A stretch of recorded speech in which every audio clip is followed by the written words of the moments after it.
सुप्रभात प्यारे दोस्तों, आज हम पढ़ेंगे अध्याय 2 जिसका नाम है लाख की चूड़ियां। ये लिखा है कामता नाथ जी ने। कामता नाथ जी हिंदी साहित्य के एक बड़े लेखक हैं। इनके कई सारी रचनाएं बहुत प्रसिद्ध हैं, जिसमें से एक है समुद्र की ओर खुलने वाली खिड़की और एक और हिंदुस्तान। लाख की चूड़ियां पाठ में प्रवेश करने से पहले मैं आपको एक बात बताना चाहती हूँ।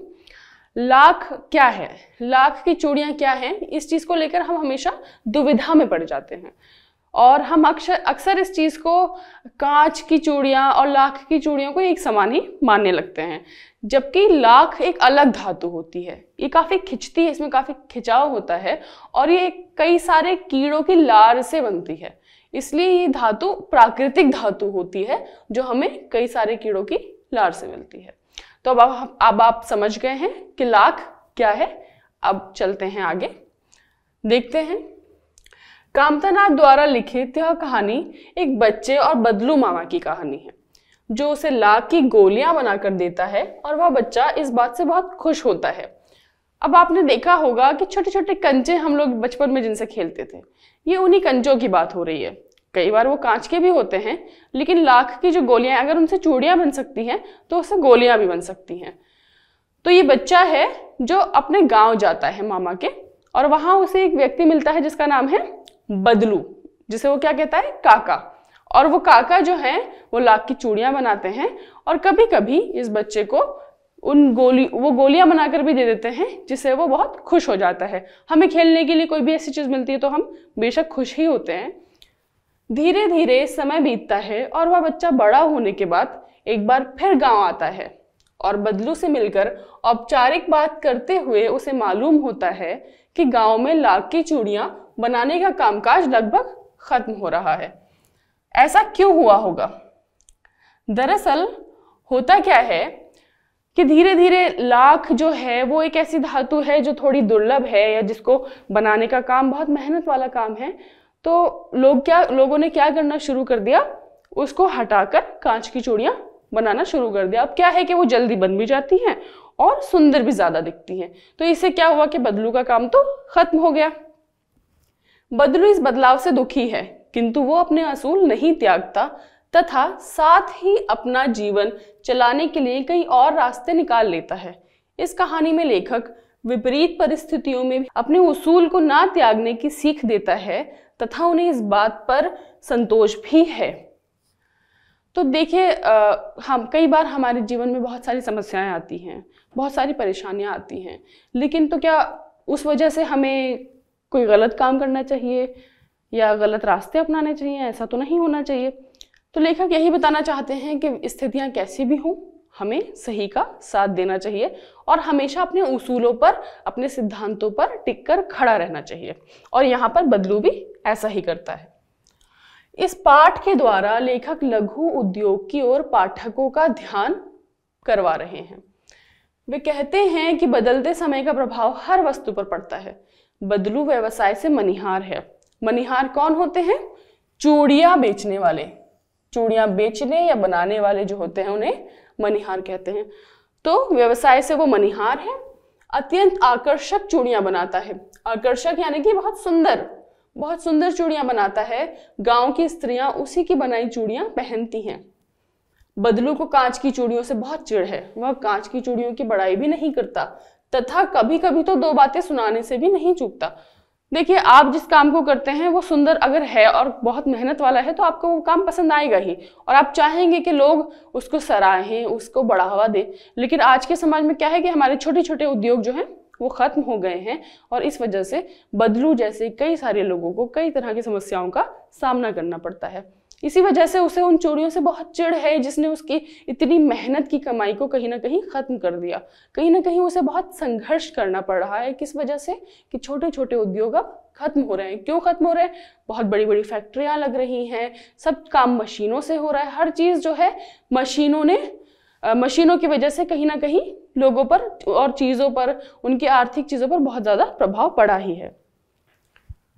शहर और गांव की औरतों की तुलना करते हुए वह कहता है कि शहर की औरतों की कलाई बहुत नाजुक होती है, इसलिए वह लाख की चूड़ियां नहीं पहनती। लेखक अक्सर गांव जाता है तो बदलू काका से जरूर मिलता है, क्योंकि वह उसे लाख की गोलियां बनाकर देता है। परंतु अपने पिताजी की बदली हो जाने की वजह से इस बार वह काफी दिनों बाद गांव आता है। तो जब वो बहुत काफी दिनों बाद गांव आता है और देखता है कि बदलू काका काफी उनका स्वास्थ्य बहुत बिगड़ चुका है, वो बिल्कुल चारपाई से लग चुके हैं और उनके पास किसी भी तरह का कमाने का कोई साधन नहीं है, और उनके पास जाकर वो बैठता है, तब उनकी उन बातों बातों में ये बात पता चलती है कि अब उनके पास काम नहीं रह गया। और इसी बीच बदलू काका उसे बताते हैं कि क्योंकि शहर की औरतें लाख की चूड़ियां नहीं पहनती, इसलिए लाख का काम धीरे धीरे धीरे धीरे खत्म हो गया, और अब जैसे शहर के लोग जो चीजें अपनाते हैं कहीं ना कहीं वो गांव में भी आता है। तो ऐसे ही गांव की औरतों ने भी कांच पहनना शुरू कर दिया है। वह वहां औरतों को कांच की चूड़ियां पहनने देखता है तो उसे लाख की चूड़ियों की याद हो जाती है। वह बदलू से मिलने उसके घर जाता है। बातचीत के दौरान बदलू से बताता है कि लाख की चूड़ियों का व्यवसाय मशीनी युग आने के कारण बंद हो गया है और कांच की चूड़ियों का प्रचलन बढ़ गया है। ये बात मैं आपको बता चुकी हूँ कि किस प्रकार मशीनों की वजह से आज सभी तरह के छोटे उद्योगों पर बहुत ज्यादा प्रभाव भी पड़ रहा है और उसका बहुत नुकसान भी हो रहा है। आगे पढ़ते हैं। इस पाठ के द्वारा लेखक ने बदलू के स्वभाव, उसके सीधेपन और विनम्रता को दर्शाया है। मतलब उसका काम खत्म हो गया, उसके पास अब कोई साधन नहीं है, पर फिर भी वो कहीं विरोध नहीं कर रहा, कहीं जाके कुछ कह नहीं पा रहा, न सरकार उसकी सुन रही है, और वो एक सीधा साधा सा इंसान है। मशीनी युग से आए परिवर्तन से लघु उद्योग की हानि पर प्रकाश डाला है। अंत में लेखक यह भी मानता है कि कांच की चूड़ियों के आने से व्यवसाय में बहुत हानि हुई हो, किंतु बदलू का व्यक्तित्व कांच की चूड़ियों की तरह नाजुक नहीं था जो सरलता से टूट जाए। तो अंत में इस पाठ में हमने पढ़ा कि क्या होता है कि एक उदाहरण देते हैं वो कि उसके जमींदार जो हैं गांव के, उनकी बेटी की शादी में वो चूड़ियां मंगाते हैं लाख की, लेकिन बहुत कम पैसा देते हैं।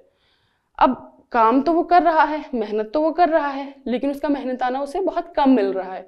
क्यों? क्योंकि उसके बदले अगर वो कम पैसों में चूड़ियां नहीं देगा तो कांच की चूड़ियां ले ली जाएंगी। इस धमकी की वजह से या इस परेशानी की वजह से अक्सर उसे कम पैसों में सामान बेचना पड़ सकता है, लेकिन वो अपने उसूलों से कहीं कोई हटता नहीं है, डिगता नहीं है।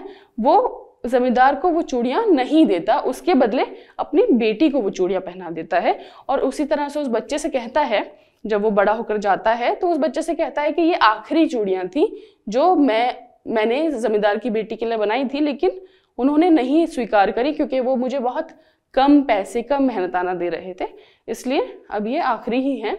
और इस प्रकार वो बच्चा भी देखता है कि हर कोई गांव में जो है, गांव की औरतें भी लाख की चूड़ियां की जगह कांच की चूड़ियां पहनने लगे हैं, जिससे एक लड़की गिर जाती है और उसके हाथ में वो कांच की चूड़ी घुस भी जाती है और उससे उसको काफी नुकसान होता है। तो कांच हमारे लिए नुकसानदेह है जरूर, लेकिन क्योंकि वो सस्ता है, वो जल्दी बन जाता है, उसमें खपत ज्यादा है, तो लोग आजकल उसी की ओर बढ़ गए हैं और उन्होंने हमारे पारंपरिक चीजों को लगभग भुला दिया है। हमारी ऐसी परंपराएं जो गांव में छोटी छोटी चीजें बनती थी और जो सुंदर होती थी, जो हाथ का काम दिखाती थी, धीरे धीरे वो सब खत्म हो गई हैं। तो इस पूरे ही पाठ में हमें यही देखने को मिलता है कि कैसे एक सीधा सच्चा इंसान बिल्कुल निम्न स्थिति का जीवन जीने को मजबूर है, जबकि वो काम जानता है, उसके पास कौशल है, उसके पास कुशलता है कि वो कुछ कर सके, उसके पास धन आ सकता है, लेकिन क्योंकि लोग अब हर चीज को नकारने लगे हैं, ऐसी छोटी चीजों को, इस वजह से वो एक परेशानी भरी जिंदगी जी रहा है। आगे इसके शब्दार्थ हैं। आपने पाठ में देखा होगा कई ऐसे शब्द हैं जो हमें बहुत मुश्किल लग रहे हैं। तो देखिए, एक है सलाख। सलाख होती है सलाई, धातु की एक छड़, ठीक है। इसके बाद मुंगरी। हमने देखा होगा कि हम अपने घरों में जब कपड़े धोती हैं हमारी मम्मियां, तो बहुत जोर जोर से एक लकड़ी के डंडे से उसे पीटती हैं, तो उसको ही मुंगरी कहते हैं, और वो कहीं ना कहीं चूड़ियां बनाने के काम भी आती है। पैतृक, जब हमारी कोई भी संपत्ति, हमारे पिता की कोई भी संपत्ति, वो किसी भी तरह की संपत्ति हो, पैसा, जमीन हमें मिलता है, या इस तरह से कोई भी चीज उसके बेटे फिर उसके बेटे को मिलती है, उसे क्या कहते हैं? पैतृक। उसे पैतृक वस्तु कहते हैं, पूर्वजों का या पिता से प्राप्त। खपत, माल की बिक्री, यानी कि हम जो भी बेच रहे हैं उसमें हमें कितना पैसा मिल रहा है और कितना अच्छे से हमें वो पैसा दे पा रहा है। इसके अलावा वस्तु विनिमय, यहाँ वस्तु विनिमय जो है वो यहाँ आना चाहिए। तो वस्तु विनिमय का मतलब होता है पैसों से ना खरीद कर एक वस्तु के बदले दूसरी वस्तु लेना। आजकल तो हम हर काम पैसा देते हैं और कोई भी चीज़ खरीद लेते हैं, लेकिन पुराने वक्त में ऐसा नहीं था। पुराने वक्त में क्या होता था कि हमारे पास थोड़ा गेहूं ज़्यादा है, हमारे पास थोड़ी दाल ज़्यादा है, तो हम उसे दाल दे देंगे, और किसी के पास गेहूं ज़्यादा है तो उससे गेहूं ले लेंगे। तो ऐसे वस्तु विनिमय, यानी कि वस्तु के बदले वस्तु लेने देने का जो चलन था उसे वस्तु विनिमय कहते हैं। कसर, घाटा पूरा करना, कहते हैं ना कि कोई कोर कसर ना रह जाए। अच्छा, हमने तो इतना किराया दिया है, कोई कसर ना रह जाए, पूरा झूला झूल लेना। बिल्कुल वैसी ही बात है कि कोई कसर ना, यानी कि कोई कमी ना रह जाए। मचिया, मचिया आपको पता होगा कि छोटे छोटे ऐसे बैठने के लिए बने हुए छोटे छोटे टेबल से होते हैं जो हाथ से ही बनाते हैं, या लकड़ी का, या ऐसे कोई भी चीज जो होती है बैठने के लिए, उसे मचिया कहते हैं। छोटी सी चौकोर खाट, खाट जैसी होती है छोटी सी चारपाई जिस पर बैठने के काम आती है। मुखातिब, देखिए ये उर्दू का शब्द है, उर्दू या अरबी जो भी कहें आगत ध्वनि है, यानी कि विदेशी ध्वनि है। तो मुखातिब का मतलब होता है हम किसी की तरफ देखकर बात कर रहे हैं, यानी कि जैसे मैं आपकी तरफ देखकर बात कर रही हूँ, कि देखकर बात करना मतलब मुखातिब मतलब आपसे मुखातिब हूं मैं, तो देखकर बात करना। डलिया, जो बिल्कुल आसान सी चीज है, जो हमारे गाँव में बांस या कुछ ऐसे पत्तों वत्तों से बनी चीज होती है डलिया, जिसमें कुछ कुछ सामान रखने के काम आता है। फबना, फबना का मतलब होता है सजना, यानी कि कितना आपके ऊपर कोई चीज सज रही। हम कहते हैं ना कि ये रंग आप पर बड़ा फबता है, यानी कि कोई ऐसी चीज जो फब रही हो, जो शोभा दे रही हो, तो फबना, फबने का अर्थ होता है सजना या शोभा देना। तो इस तरह से आज का ये अध्याय यही समाप्त होता है। हमने इस अध्याय में पढ़ा कि किस तरह से लेखक बताना चाहता है कि छोटे छोटे उद्योगों पे मशीन और आज के औद्योगिक युग का कितना नकारात्मक प्रभाव पड़ रहा है, कितने लोगों को अपनी आजीविका गंवानी पड़ रही है, कितने लोगों के पास रोजगार के साधन नहीं हैं, बेरोजगारी बढ़ती चली जा रही है। इसका कहीं ना कहीं वजह यह भी है कि बहुत ज़्यादा उद्योग और उद्योगीकरण हमारे देश में, दुनिया में हो गया है, और किस तरह एक सीधा साधा इंसान एक निम्न स्तर के जीवन जीने को मजबूर हो जाता है। यही सब हमने इस पाठ में पढ़ा। हम मिलेंगे अगले पाठ के साथ, तब तक के लिए धन्यवाद।